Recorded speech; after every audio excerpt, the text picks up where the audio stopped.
ক্রেতা নাই। কৃষকরা খুবই দুশ্চিন্তায় আছেন যে লোকসান হবে। দেখতে পাচ্ছেন এই যে এখানে অনেক ফুলকপি ওনারা নিয়ে আসছেন, বিক্রি করতে পারতেছেন না।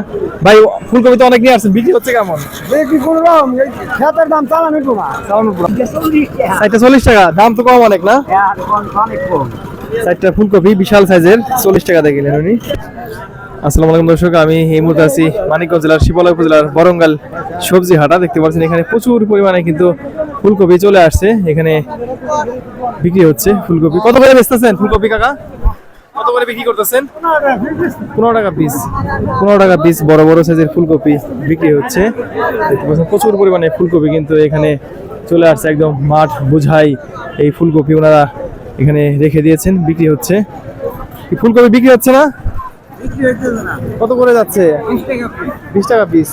এই বড় বড় সাইজের ফুলকপি 20 টাকা পিস, তাও বিক্রি হচ্ছে না। এই যে দেখতে পাচ্ছেন এখানে অনেক ফুলকপি কিন্তু এবছর এই মানিকগঞ্জে চাষাবাদ হয়েছে। কাস্টমার এরকম নাই, হাটে বিক্রি হচ্ছে না। যারা বিক্রেতারা নিয়ে আসছে তারা কিন্তু খুবই কষ্টে আছেন। দেখতে পাচ্ছেন এই যে এখানেও বিশাল বিশাল সাইজের ফুলকপি। কত করে বেচতেছেন ভাই?